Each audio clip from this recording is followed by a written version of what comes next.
Orissa librarian exam 2026 की तैयारी करने वाले तमाम विद्यार्थियों का online school India for library science platform पर स्वागत है दोस्तों। मुझे उम्मीद है कि आप सभी लोग शानदार तैयारी कर रहे हैं और मैं ईश्वर से प्रार्थना करता हूं कि आपकी जो ये तैयारी है, आपकी जो ये मेहनत है और बहुत जल्द आपकी ये मेहनत और तैयारी दोनों जो है आपके सिलेक्शन में बदलने वाली है दोस्तों। तो आप सभी का एक बार पुनः इस online school India digital platform पर स्वागत है दोस्तों। आज हम एक बहुत ही महत्वपूर्ण टॉपिक पढ़ने जा रहे हैं जिसका नाम है ओपेक। आपको पता है कि आपके सिलेबस में 7 यूनिट है।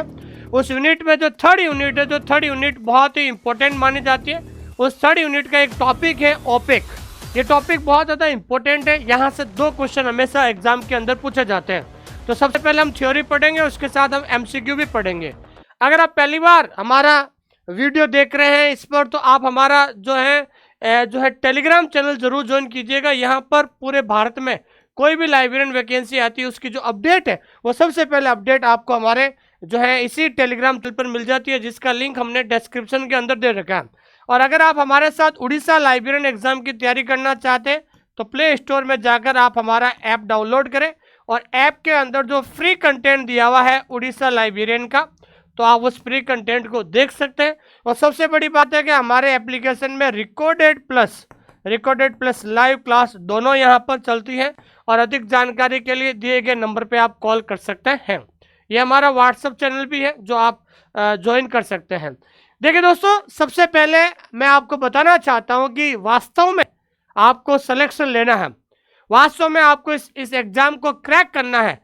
और आपका सिलेक्शन होने के बाद अगर वास्तव में आप चाहते हैं कि आप मेरे साथ इंटरव्यू देना चाहते हैं या मेरे साथ पॉडकास्ट करना चाहते हैं, तो ध्यान रखना है सफलता की पहली जो सीढ़ी होती है, सबसे पहले जो आपका ये सिलेबस है उस सिलेबस का प्रिंट आउट निकालिए। उस सिलेबस का प्रिंट आउट निकाल कर अपने पास रखें, क्योंकि आपके सिलेबस में ये 7 यूनिट है। इन 7 यूनिट में से एग्जाम के अंदर 100 क्वेश्चन पूछे जाएंगे। तो आज का जो हमारा यूनिट है वो यूनिट है थर्ड यूनिट, जो सबसे इंपॉर्टेंट माना जाता है। और ऐसा माना जाता है कि जिस विद्यार्थी ने तीसरे यूनिट पर कमांड कर ली है, अगर जिस विद्यार्थी या जिस स्टूडेंट्स ने थर्ड यूनिट पे अगर अच्छी तरीके से पकड़ कर ली है, तो वो आराम से इस एग्जाम को क्रैक कर सकता है। आज हम तीसरे यूनिट के अंदर एक टॉपिक पढ़ने जा रहे हैं जिसका नाम है दोस्तों ओपेक। अब ओपेक क्या है उसके बारे में हम चर्चा करेंगे। देखिए, सबसे पहले आपको पता है कि आज की जो लाइब्रेरी है, आज के वर्तमान में जो लाइब्रेरी है, और जैसा कि आपको पता है we are living in the era of digital library. आज हम डिजिटल के युग में रह रहे हैं। धीरे धीरे जो हमारी लाइब्रेरी पहले मैनुअल थी, अब धीरे धीरे जो है बहुत ज़्यादा वर्क ओवरलोड हो रहा है। तो उस वर्क ओवरलोड को कम करने के लिए हम डिजिटल की ओर बढ़ रहे हैं। तो ध्यान रखना है कि जब एक नया यूजर आता है आपकी लाइब्रेरी में, तो वो कोई भी किताब की डिमांड कर सकता है। अब लाइब्रेरी में हजारों किताबें होती है, नोबडी नोज, कोई किसी को नहीं पता है कि कौन सी किताब कहाँ कौन से अलमारी में पड़ी है। लेकिन अगर आप डिजिटल लाइब्रेरी का यूज कर रहे हैं, अगर आपके पास ओपेक सिस्टम है, उस ओपेक सिस्टम के अंदर आप जाकर किसी भी किताब को ढूंढ सकते हैं, उनके ऑथर के नाम से, ISBN के नाम से, या फिर हम कह सकते हैं उनकी पब्लिकेशन ईयर के नाम से भी ढूंढ सकते हैं। तो आइए हम बात करते हैं आज ओपेक के बारे में। देखिए, एक तो इम्पोर्टेंट क्वेश्चन है, कई बार परीक्षा के अंदर ऑलरेडी पूछा गया है कि what is the full form of OPAC, कि ओपेक की फुल फॉर्म क्या होती है। तो ओपेक की फुल फॉर्म होती है O for online, P for public, A for access और C फॉर कैटलॉग। तो ओपेक की फुल फॉर्म ये होती है। अब सबसे पहले हम ओपेक को थोड़ा गहराई से समझने की कोशिश करते हैं। सबसे पहले हम ध्यान रखना है थ्योरी पढ़ेंगे, थ्योरी पढ़ने के बाद जो है हम इसका MCQ भी पढ़ेंगे। लेकिन इस क्लास को शुरू करने से पहले मैं आपको कहना चाहता हूं कि आप भी अपना पेन और रजिस्टर हाथ में ले लीजिए। जो चीज़ें मैं आपको एक कंटेंट, आपको बाइलिंगुअल कंटेंट आपको प्रोवाइड करा रहा हूँ, मेरे साथ साथ आप भी नोट्स बनाइए। मैं आपको यकीन दिलाता हूँ कि एक बार अगर आपने ये पूरा कंटेंट अपनी नोटबुक में राइट डाउन कर लिया है, उसके बाद आप समझ सकते हैं कि इस टॉपिक से कोई भी क्वेश्चन बनेगा आप उसको आसानी से सोल्व कर सकते हैं। आइए शुरुआत करते हैं आज का टॉपिक। देखिए, ओपेक का पूरा नाम है ऑनलाइन पब्लिक एक्सेस कैटलॉग। ये किसी भी आधुनिक पुस्तकालय का सबसे महत्वपूर्ण डिजिटल हिस्सा होता है, ठीक है ना। We are living in modern age, हम मॉडर्न एज में रह रहे हैं और हमारी लाइब्रेरी भी डिजिटल के ज़माने में धीरे धीरे मॉडर्न होती जा रही हैं। और ऐसा माना जाता है कि ओपेक जो है आजकल मॉडर्न लाइब्रेरी का सबसे इम्पोर्टेंट जो है पार्ट होता है। सरल शब्दों में कहे तो ये पारंपरिक कार्ड कैटलॉग, तो पहले क्या होता था जो है ट्रेडिशनल कैटलॉग कार्ड होता था, लकड़ी के बक्से में रखे कागजी कार्ड, जो पहले लकड़ी के बक्से में रखा जाता था और एक कागज का बना हुआ कैटलॉग कार्ड होता था, लेकिन वो पुराने जमाने का था, वो ट्रेडिशनल जो है उसमें पारंपरिक रूप से ये चलता था, का आधुनिक कंप्यूटर आधारित रूप है। और लेकिन जैसे जैसे समय चेंज हुआ है, हमने उस जो है लकड़ी के डिब्बे के अंदर जो हम कैटलॉग कार्ड रखते थे उसको हटाकर हम धीरे धीरे हम किसकी तरफ बढ़ रहे हैं, आधुनिक युग की बढ़ रहे हैं, आधुनिक युग की तरफ बढ़ रहे हैं, आईटी इंफॉर्मेशन टेक्नोलॉजी की तरफ बढ़ रहे हैं। तो अब जो ये ओपेक है वो ओपेक क्या है दोस्तों, कंप्यूटर आधारित रूप बन गया है। पहला बड़े पैमाने पर कार्यवंत 1975 में, पहले बड़े पैमाने पर ऑनलाइन कैटलॉग 1975 में ओयो स्टेट यूनिवर्सिटी। सबसे इंपॉर्टेंट बात है कि जो ये ओपेक है हम कह सकते हैं ऑनलाइन कैटलॉग है, ये पहली बार ध्यान रखना 1975 में OYO state university. Very important question. तो ये ओपेक है, ओपेक को पहली बार कब विकसित, किसके द्वारा विकसित किया गया था, तो आगे एग्जाम में पूछा जाएगा। ओपेक को डेवलप किया गया था ओयो स्टेट यूनिवर्सिटी के द्वारा विकसित किया गया था और उपयोग किया गया था कब, 1975 में। ठीक है, देखिए यहाँ पर पहला सवाल बनेगा, what is the full form of OPAC, OPAC की फुल फॉर्म क्या है। सेकंड क्वेश्चन बनेगा, OPAC was developed in which year, OPAC को डेवलप किया गया था कौन से ईयर में, 1975 में। तीसरा क्वेश्चन बनेगा, OPAC was developed by, OPAC को डेवलप किया गया था बाय ओयो स्टेट यूनिवर्सिटी द्वारा इसको डेवलप किया गया था। ठीक है, उसके बाद है ओपेक का मतलब है ऑनलाइन पब्लिक एक्सेस कैटलॉग, ये एक ऑनलाइन डेटाबेस है। ओपेक क्या है दोस्तों, ऑनलाइन डेटाबेस है। डेटाबेस का मतलब होता है जिसके अंदर सारी इंफॉर्मेशन होती है, ठीक है ना, किताब जो है किताबें के बारे में सारी जानकारी होती है, जो यूजर को लाइब्रेरी के पूरे कलेक्शन को खोजने की अनुमति देता है। देखिए समझने की कोशिश कीजिए, ओपेक क्या है। देखिए ओपेक एक ऑनलाइन डेटाबेस है। ऑनलाइन डेटाबेस का मतलब ये होता है कि अगर लाइब्रेरी के अंदर आप ओपेक को फॉलो करते हो तो अगर कोई भी एक नया यूज़र आता है तो नया यूज़र ओपेक के माध्यम से लाइब्रेरी के अंदर कौन कौन सी किताबें हैं और कहाँ पर पड़ी हैं वो आराम से सर्च कर सकता है। ठीक है ना, किसके माध्यम से, ओपेक के माध्यम से। मतलब लाइब्रेरी के अंदर जितना भी कलेक्शन है उस कलेक्शन को खोजने की अनुमति देता है। इससे लाइब्रेरी के भीतर कंप्यूटर के माध्यम से या इंटरनेट द्वारा दुनिया में कहीं से भी एक्सेस किया जा सकता है। ठीक है ना, और अगर आपके पास इंटरनेट है और अगर आपके पास कंप्यूटर है, आप वर्ल्ड के किसी भी कोने कोने में बैठे हो, आप किसी भी यूनिवर्सिटी के अंदर घर बैठे ये पता कर सकते हैं, किसी भी यूनिवर्सिटी की लाइब्रेरी के पूरे कलेक्शन के बारे में पता कर सकता है कि कौन सी लाइब्रेरी में कौन सा कंटेंट या कौन सी किताब कहाँ पर पड़ी है। दोस्तों उसके लिए आपके पास कंप्यूटर और इंटरनेट होना जरूरी है। यह आपको बताता है कि लाइब्रेरी में कौन सी किताबें या सामग्रियां हैं, वे कहाँ रखी हैं और वे इस समय उपलब्ध हैं या किसी ने इश्यू करा रखी हैं। ठीक है ना, मान लीजिए आप अपने शहर के किसी डिजिटल लाइब्रेरी में जाते होंगे, आपको पता करना है घर बैठे कि इस लाइब्रेरी में जो किताब मैं चाहता हूँ वो किताब है या नहीं है, तो आप घर बैठे जो है वहाँ पता कर सकते हैं कि ये किताब है या नहीं है, और है तो अभी वर्तमान में मौजूद है तो आप जाके लेकर आ सकते हो, या फिर ये किताब किसी को ऑलरेडी इश्यू की जा चुकी है तो वो किताब वापस कब आएगी उसके बाद भी आप ला सकते हैं। तो इंटरनेट और कंप्यूटर के माध्यम से आप कहीं बैठे एक्सेस कर सकते हैं और किताब लाइब्रेरी में कितनी किताबें हैं, कौन कौन सा मटेरियल है, कहाँ पर पड़ी है, या वर्तमान में इस किताब को किसने जो इश्यू करा रखी है, ये सारी इंफॉर्मेशन आपको मिलती रहती है। उसके बाद हम बात करते हैं स्टैंडर्ड यूज्ड इन ओपेक। देखिए ओपेक के अंदर कौन कौन से स्टैंडर्ड का यूज होता है, कौन कौन से इंटरनेशनल जो स्टैंडर्ड है उनके बारे में। डेटा प्रारूप की एकरूपता और इंटर ऑपरेटिबिलिटी आपसी समन्वय सुनिश्चित करने के लिए ओपेक अंतर्राष्ट्रीय पुस्तकालय मानकों पर निर्भर करता है। ओपेक जो इंटरनेशनल जो स्टैंडर्ड है उनको भी फॉलो करता है, जिसमें सबसे इंपॉर्टेंट है वो है मार्क 21। ठीक है ना, क्योंकि ओपेक के अंदर, क्योंकि ओपेक जो होता है पूरे वर्ल्ड लेवल पर काम करता है। ठीक है ना। उसके लिए आपको एक मेंबरशिप भी लेनी पड़ती है, तो आप मेंबरशिप लेके आप वहाँ पर बैठे बैठे जो है ओपेक के माध्यम से कोई भी चीज़ को एक्सेस कर सकते हैं। उसमें सबसे इंटरनेशनल जो स्टैंडर्ड है वो है मार्क 21। मार्क 21 का मतलब मार्क की फुल फॉर्म होती है machine readable cataloguing used to structure bibliographic data. Machine readable cataloguing जिसका उपयोग ग्रंथ सूची डेटा यानी बिब्लियोग्राफिक डेटा को व्यवस्थित करने के लिए किया जाता है। ठीक है ना, हमेशा ध्यान रखना है। कई बार एग्जाम के अंदर पूछा जाता है कि भाई मार्क 21 का प्रयोग किस लिए होता है, तो ध्यान रखना मार्क 21 का जो प्रयोग होता है वो बिब्लियोग्राफिक डेटा को अरेंज करने के लिए किया जाता है। वेरी इंपॉर्टेंट क्वेश्चन, ठीक है ना। तो आपको पता होना चाहिए कि जब भी लाइब्रेरी के अंदर, ध्यान रखना, बिब्लियोग्राफी जो डेटा होता है उस डेटा को अरेंज करने के लिए कौन सा इंटरनेशनल स्टैंडर्ड का यूज होता है, वो होता है मार्क 21। और दूसरा सवाल बनेगा कि what is the full form of mark, कि मार्क की फुल फॉर्म क्या होती है, तो मार्क की फुल फॉर्म होती है मशीन रीडेबल कैटलॉगिंग होती है। फिर उसके बाद हम बात करते हैं दूसरा स्टैंडर्ड है वो है Z39.50। अब Z3950 क्या होता है, देखिए Z3950 is an international standard protocol. ध्यान रखना, ये कई बार एग्जाम के अंदर पूछा जाता है कि कौन सा प्रोटोकॉल, इंटरनेशनल स्टैंडर्ड कौन सा प्रोटोकॉल है that allows a user to search multiple library catalogue simultaneously using a single interface. ये एक अंतर्राष्ट्रीय मानक प्रोटोकॉल है जो उपयोगकर्ता को एक ही इंटरफेस का उपयोग करके एक साथ कई पुस्तकालय कैटलॉग खोजने की अनुमति देता है।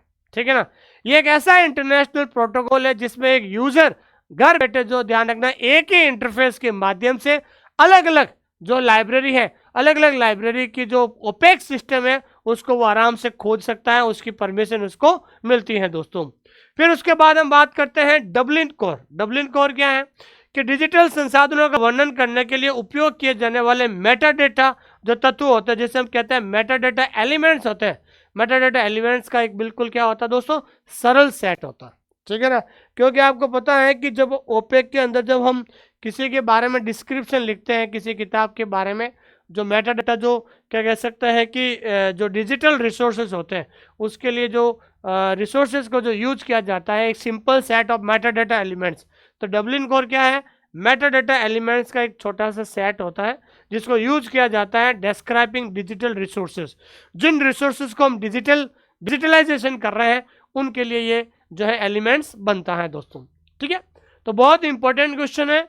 तो ओपेक के अंदर कौन कौन से स्टैंडर्ड होता है, पहला स्टैंडर्ड है मार्क 21, और मार्क 21 का प्रयोग हमेशा ध्यान रखना है बिब्लियोग्राफिक डेटाबेस को, डेटा को अरेंज करने के लिए किया जाता है। दूसरा है Z39.50। ये क्या है दोस्तों, एक ऐसा इंटरनेशनल स्टैंडर्ड प्रोटोकॉल है जो हमेशा एक यूजर को एक ही इंटरफेस के माध्यम से अलग अलग लाइब्रेरी के कैटलॉग को सर्च करने की अनुमति देता है। फिर उसके बाद हम बात करते हैं the top library software and their OPAC. मतलब ओपेक के अंदर कौन कौन से लाइब्रेरी सॉफ्टवेयर है जिनका प्रयोग किया जाता है। आपको पता है कि किसी चीज़ को लाइब्रेरी सॉफ्टवेयर क्या होता है, लाइब्रेरी सॉफ्टवेयर का मतलब ये होता है कि लाइब्रेरी के अंदर ऐसे बहुत सारे जो कार्य होते हैं उसको ऑटोमेटिक बनाने के लिए, ताकि वो कार्य जल्द से जल्द हो जाए। ठीक है ना, तो लाइब्रेरी के अंदर जो ऑपरेशंस होते हैं, जो कार्य होते हैं, उन कार्य को जल्द से जल्द पूरा करने के लिए सॉफ्टवेयर्स का प्रयोग किया जाता है, जिसे हम डिजिटल एप्लीकेशन भी कह सकते हैं, सॉफ्टवेयर भी कह सकते हैं। ठीक है, तो ओपेक कभी भी एक अलग प्रणाली नहीं होती है, ये एक इंटीग्रेटेड लाइब्रेरी मैनेजमेंट सॉफ्टवेयर का ही हिस्सा यानी मॉड्यूल होता है, जो कुछ सबसे प्रसिद्ध सॉफ्टवेयर इस प्रकार के होते हैं। ठीक है, देखिए ओपेक जो एक अलग सिस्टम नहीं होता, ये खुद ही जो है, ध्यान रखना है, इंटीग्रेटेड लाइब्रेरी मैनेजमेंट का ही जो है सिस्टम होता है। तो सॉफ्टवेयर जो हम यूज़ कर रहे हैं लाइब्रेरी के अंदर, उसके अंदर जो अपन देखेंगे तो वहाँ पर ये सारी चीज़ें होती हैं। तो सबसे पहले हम बात करते हैं कोआ। तो आज वर्ल्ड में सबसे जो पॉपुलर है, सबसे पॉपुलर जो सॉफ्टवेयर होता है वो क्या दोस्तों, कोहा है। क्या दोस्तों, कोहा है। ये दुनिया का पहला मुफ्त और ओपन सोर्स ILMS है। ILMS का मतलब होता है इंटीग्रेटेड लाइब्रेरी मैनेजमेंट जो है सॉफ्टवेयर है। द वर्ल्ड्स फर्स्ट फ्री और open source ILMS integrated library management software है। इसका वेब ओपेक, अत्यधिक कस्टमाइजेशन और मोबाइल फ्रेंडली और सेल्फ रजिस्ट्रेशन का समर्थन करता है। ठीक है ना, तो सबसे पॉपुलर कौन सा सॉफ्टवेयर है, कोआ है, फ्री है, वर्ल्ड का पहला फ्री और ओपन सोर्स सॉफ्टवेयर है। और सबसे बड़ी बात है कि it's web OPAC is highly customised, mobile friendly और सपोर्ट सेल्फ रजिस्ट्रेशन, जहाँ पर आप खुद सेल्फ रजिस्ट्रेशन कर सकते हैं। और दूसरा जो इंडिया का है, इंडिया का कौन सा सॉफ्टवेयर है, तो ध्यान रखना इंडिया का सॉफ्टवेयर है सोल। और सोल की फुल फॉर्म क्या है दोस्तों, सॉफ्टवेयर फॉर यूनिवर्सिटी लाइब्रेरी है, जिसको ध्यान रखना इन्फ्लिपनेट के द्वारा डेवलप किया गया। ये भारत का सबसे बड़ा, कई बार एग्जाम के अंदर पूछा जाता है, भारत का सबसे बड़ा लाइब्रेरी जो नेटवर्क कौन सा है, तो लाइब्रेरी नेटवर्क कौन सा है दोस्तों, इन्फ्लिपनेट है। कौन सा है, इन्फ्लिपनेट है। और widely used in Indian university, जिसका सबसे ज़्यादा जो यूज है वो भारतीय विश्वविद्यालयों में किया जाता है। किसमें किया जाता है दोस्तों, इंडियन यूनिवर्सिटी में जो है इसका प्रयोग किया जाता है। इसे भारत में इन्फ्लिपनेट द्वारा विकसित किया गया है और ये भारतीय विश्वविद्यालय में सबसे ज़्यादा उपयोग किया जाने वाला कौन सा है दोस्तों, सोल सॉफ्टवेयर है। ठीक है, अगर हम बात करते हैं सोल सॉफ्टवेयर की, तो भारत में जितने भी बड़े बड़े कॉलेज है, बड़े बड़े यूनिवर्सिटी है, उनकी लाइब्रेरी में सबसे ज़्यादा जो यूज होता है वो कौन सा होता है, सोल सॉफ्टवेयर यूज होता है। ठीक है, उसके बाद अगला जो सॉफ्टवेयर है वो है दोस्तों लिप्सिस। ये भारत में बड़े पैमाने पर उपयोग किया जाने वाला एक प्रमुख प्रोप्राइटरी यानी पेड लाइब्रेरी ऑटोमेशन सॉफ्टवेयर है। ठीक है ना, ये जो है पैड जिससे खरीद कर जो है लाना पड़ता है, और जो है अलग अलग यूनिवर्सिटी लाइब्रेरी इन सॉफ्टवेयर का भी प्रयोग किया जाता है, वो है लिप्सिस। उसके बाद ये बहुत इंपॉर्टेंट है वू फाइंड। वू फाइंड क्या होता है, ये एक लोकप्रिय open source next generation discovery system है। ध्यान रखना, बहुत इंपॉर्टेंट क्वेश्चन है, बहुत इंपॉर्टेंट क्वेश्चन है, ध्यान रखना। कई बार एग्जाम के अंदर पूछा जाता है कि जो ऐसा कौन सा जो सॉफ्टवेयर है जो open source next generation discovery system है, जिसे विशेष रूप से पारंपरिक लाइब्रेरी कैटलॉग इंटरफेस को बदलने के लिए डिजाइन किया गया है। तो ऑलरेडी पहले से वहां पर कोई पारंपरिक कैटलॉग चल रहा है, उसको तुरंत प्रभाव से बदलने के लिए ये जो open source next generation discovery system का प्रयोग किया जाता है, दैट इज वू फाइंड है। कौन सा है, वू फाइंड है। अब हम थोड़ा ओपेक की जो बेसिक डेफिनेशन पढ़ते हैं कि ओपेक की जो है बेसिक डेफिनेशन क्या है दोस्तों। देखिए, ओपेक एक डिजिटल और खोजने योग्य डेटाबेस है। ओपेक डिजिटल भी है और ओपेक के माध्यम से हम जो है घर बैठे कोई भी चीज़ आसानी से खोज सकते हैं, जिससे लाइब्रेरी में मौजूद सभी सामग्रियों जैसे किताबें हैं, पत्रिकाएं हैं, डिजिटल संसाधन का विवरण होता है। ये यूजर और लाइब्रेरी कलेक्शन के बीच एक पुल यानी एक इंटरफेस का काम करता है। ठीक है ना दोस्तों, तो ये ध्यान रखना है कि ओपेक एक डिजिटल और सर्टेबल डेटाबेस है जो लाइब्रेरी में जितने भी जो सामग्री है, तो लाइब्रेरी में बहुत सारी जो मटेरियल्स होती है, चाहे वो किताब हो, चाहे पत्रिकाएं हैं, डिजिटल संसाधन है, इन सब का इसके अंदर विवरण होता है और ये यूजर और लाइब्रेरी कलेक्शन के बीच एक इंटरफेस का कार्य करता है। अब देखिए, चार्ल्स एमी कटर, आपने सुना होगा सीए कटर के बारे में। एक व्यक्ति है लाइब्रेरी में सीए कटर, इसको क्या कहा जाता है, सीए कटर को फादर ऑफ डिक्शनरी कैटलॉग भी कहा जाता है। फादर ऑफ डिक्शनरी कैटलॉग, तो फादर ऑफ डिक्शनरी कैटलॉग किसे कहा जाता है, सीए कटर को कहा जाता है कि कैटलॉगिंग सिद्धांत कटर्स ऑब्जेक्टिव को पूरा करने ओपेक सबसे सटीक और तेज माध्यम साबित हुआ है। ठीक है ना, सीए कटर का एक सिद्धांत है कि अगर आपको जो है ओपेक का जो कैटलॉगिंग सिद्धांत है, जिसमें आप कोई भी चीज़ आसानी से ढूंढ सकते हैं, ऑथर के नाम से भी ढूंढ सकते हैं, टाइटल के नाम से भी ढूंढ सकते हैं, तो ये कार्य सीए कटर ने कहा था। तो सीए कटर को फादर ऑफ डिक्शनरी कैटलॉग भी कहा जाता है। ठीक है, अब हम बात करते हैं कि इवोल्यूशन ऑफ ओपेक, यानी ओपेक का विकास का क्रम कैसा रहा है, ओपेक के बारे में कब सोचा गया था पहली बार और कब से जो है ओपेक जो है ये सारी चीज़ें करता आया है दोस्तों। तो तकनीकी विकास के आधार पर ओपेक को मुख्य रूप से 3 पीढ़ियों में बांटा गया है। तो ध्यान रखना है, ओपेक का जो डेवलपमेंट है वो डेवलपमेंट 3 जनरेशन के अंदर हुआ था और 3 पीढ़ियों में किसने बांटा था, एक जो है सी आर नाम से कोई व्यक्ति है, अभी आगे सवाल आएगा, सी आर नाम से कोई व्यक्ति है जिसने जो है इस जो है तीनों जनरेशन को 3 भागों में, ओपेक को 3 जनरेशन में डिवाइड किया है। देखिए, फर्स्ट जनरेशन आया था 1970 में, 1970 में, जहां पर कमांड आधारित मिरर किए गए पारंपरिक कैटलॉग कार्ड यानी सटीक वाक्यांश मिलान हुआ था। फिर हम बात करते हैं सेकेंड जनरेशन 1980 में, मेन्यू आधारित बुलियन ऑपरेटर एंड और नॉट, वेरी इंपॉर्टेंट क्वेश्चन है। तो ध्यान रखना, बुलियन ऑपरेटर जो एंड और नॉट और कीवर्ड इंडेक्सिंग की शुरुआत की थी।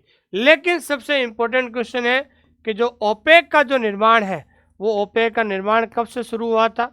तो ओपेक का निर्माण शुरू हुआ था थर्ड जनरेशन में। जब थर्ड जनरेशन आई थी ना, तो वहाँ पर ब्राउज़र और हाइपरलिंक के जरिए वेब आधारित पहुँच, रियल टाइम स्टेटस की जांच 24/7 रिमोट तक वहाँ पर पहुँची, और इनका जो है क्या है दोस्तों, ओपेक की शुरुआत हुई थी। तो कई बार एग्जाम के अंदर पूछा जाता है कि ओपेक की जो शुरुआत है वो कब से शुरू हुई थी? वो शुरू हुई थी, ध्यान रखना, थर्ड जनरेशन से। कब से शुरू हुई? थर्ड जनरेशन से। ठीक है। उसके बाद हम बात करते हैं कि ओपेक के कुछ फीचर्स या फंक्शन, कि ओपेक के कौन कौन से फीचर्स होते हैं, कौन कौन से फंक्शन होते हैं। देखिए, ओपेक पुस्तकालय उपयोगकर्ताओं को निम्नलिखित सुविधाएं देता, ठीक है ना। सबसे बड़ी बात है कि ओपेक जो है एक नए यूजर को कौन कौन सी फैसिलिटी देता है। ओपेक के माध्यम से यूजर क्या क्या सर्च कर सकता है, कैसे सर्च कर सकता है, ठीक है ना। तो ओपेक के द्वारा बहुत सारी फैसिलिटीज एक यूजर को दी जाती है। इसमें पहला जो है वो फैसिलिटी है सर्च कैपेबिलिटीज। सर्च कैपेबिलिटीज का मतलब होता है खोजने के विकल्प, ठीक है ना।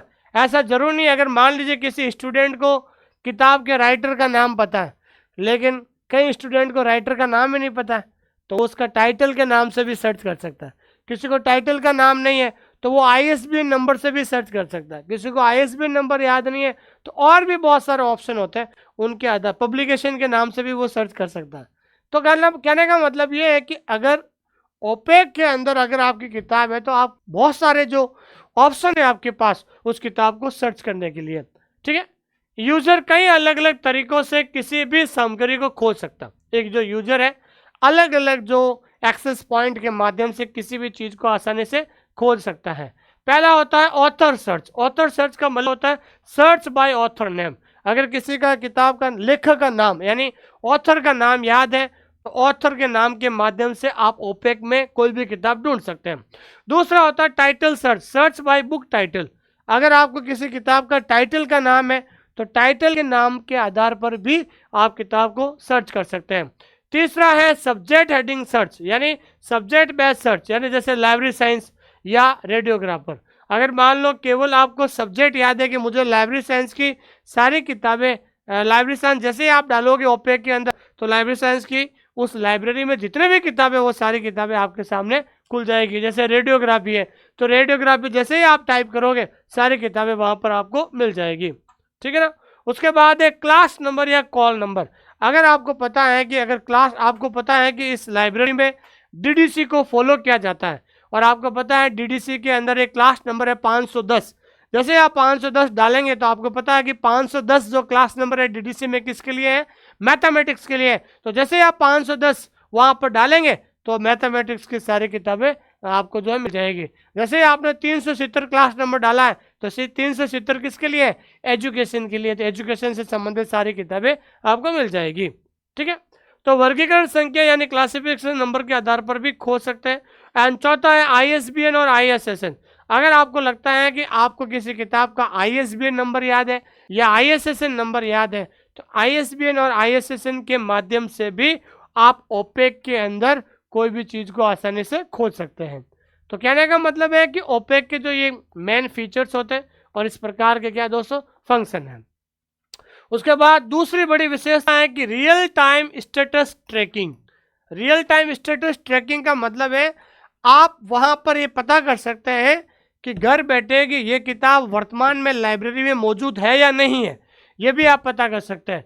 तो ध्यान रखना ये तुरंत दिखाता है कि किताब अलमारी पर उपलब्ध है या किसी को जारी की जा चुकी है या रिजर्व है। मान लीजिए एक छोटा सा उदाहरण दे रहा हूँ आपको। विलियम शेक्सपियर जो इंग्लिश के बहुत बड़े क्या कह सकते हैं कि पोइट है, या फिर मान लीजिए आपको डॉक्टर SR रंगनाथन की जीवनी की किताब चाहिए, या फिर मान लीजिए आपको कोलन क्लासिफिकेशन की किताब चाहिए, तो आप वहाँ घर बैठे ये पता कर सकते हैं कि कोलन क्लासिफिकेशन की किताब आपको चाहिए तो वो किताब वर्तमान में लाइब्रेरी में है या नहीं है। अगर नहीं है तो ये किताब किसी को जो है किसको दी गई है उसको भी पता कर सकते हैं और आप उस किताब को होल्ड करवा के रिजर्व भी करा सकते हैं।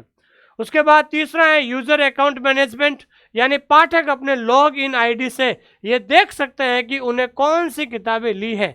जमा कराने की आखिरी तारीख क्या है, और वे ऑनलाइन ही रिन्यू या रिजर्वेशन कर सकते हैं। सबसे बड़ी बात है कि अगर आपका खुद का यूजर आईडी अकाउंट बना हुआ है तो आप घर बैठे उस किताब को रिजर्व कर सकते हैं, होल्ड में रख सकते हैं। आपको लगता है कि मुझे किताब पढ़नी है और वो किताब ऑलरेडी कोई विद्यार्थी जो है ले गया है, तो जैसे ही वो किताब वापस जमा कराएगा सबसे पहले आपको मिलेगी, लेकिन उसके लिए आपको वो किताब रिजर्व या होल्ड में रखनी पड़ेगी। ठीक है दोस्तों, तो ये ओपेक जो था ये छोटा सा एक टॉपिक था, ठीक है ना, जहां से एग्जाम के अंदर एक सवाल आपके एग्जाम के अंदर 100% पूछा जाएगा। इसलिए मैंने आपको बार बार ये कहता हूं कि जब तक लिखोगे नहीं तब तक सीखोगे नहीं। एक बार आप इस कंटेंट को अपने रजिस्टर में लिख के देखिए, और उसके बाद जो है हर टॉपिक के हमने कम से कम 40-50 क्वेश्चन आपको प्रैक्टिस के लिए दिए हैं। और मैंने आपसे वादा किया था कि आप और हमारा दोनों का टारगेट है कि 18 जून से पहले आपका सिलेबस पूरा हो जाएगा। मतलब हर एक टॉपिक का हमारे एप्लीकेशन के अंदर वीडियो है, वीडियो के नीचे पीडीएफ है, और पीडीएफ के नीचे आपको क्या मिलेगा, टेस्ट मिलेगा। हमारे एप्लीकेशन के अंदर हर टॉपिक का वीडियो, पीडीएफ और टेस्ट, और सबसे बड़ी बात क्या है, ये तीनों चीज़ें जो है आपको बाइलिंगुअल मिलेगी। बाइलिंगुअल का मतलब होता है हिंदी और इंग्लिश में, वीडियो भी बाइलिंगुअल, पीडीएफ भी बाइलिंगुअल, और आपका टेस्ट भी आपको बाइलिंगुअल मिलेगा, ताकि आपको कोई भी क्वेश्चन और ऑप्शन को समझने में किसी प्रकार की डिफिकल्टी महसूस नहीं होने वाली है दोस्तों। इसलिए मैं बार बार आप लोगों से ये कह रहा हूँ कि वास्तव में अगर आपको इंडिया का सबसे बढ़िया कंटेंट आपको चाहिए तो आप हमारे एप्लीकेशन में जाइए, और एप्लीकेशन में जाकर एक बार फ्री कंटेंट देखिए तो सही। फ्री कंटेंट देखने के बाद आपको जो है महसूस होगा कि हमने बिल्कुल आपके सिलेबस के हिसाब से सारे टॉपिक पढ़ा रखे हैं। 90% हमने सिलेबस पूरा कर दिया है, और हमने आपसे वादा किया है कि 18 जून से पहले आपका पूरा सिलेबस हो जाएगा। 19 जून के बाद हमारे पास जो 10-15 साल के जो प्रीवियस ईयर के जो क्वेश्चन पेपर है इंग्लिश के अंदर विद आंसर, उसकी पीडीएफ आपको हम फ्री में उपलब्ध करा देंगे। ठीक है दोस्तों, आप जल्दी से जवाब दीजिए, आपके जो इस टॉपिक से संबंधित कुछ इंपॉर्टेंट क्वेश्चन है।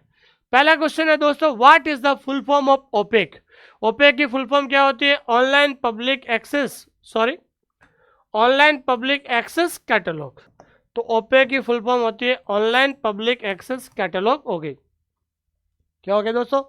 ऑनलाइन पब्लिक एक्सेस कैटलॉग जो है ये आपकी ओपेक की फुल फॉर्म हो गई। ठीक है, दूसरा है ओपेक की कौन सी विशेषता इससे पारंपरिक भौतिक कार्ड कैटलॉग से बेहतर बनाते हैं? पहले क्या था, पारंपरिक ट्रेडिशनल कैटलॉग कार्ड चलता था जो एक लकड़ी के बॉक्स में हम रखते थे, लेकिन अब ओपेक आ गया। ओपेक की विशेषता क्या है कि किसी भी ग्रंथ सूची तत्व के तहत खोज की सुविधा उपलब्ध हो जाती है, मतलब पूरे बिब्लियोग्राफिक रिकॉर्ड को आप आराम से सर्च कर सकते हैं।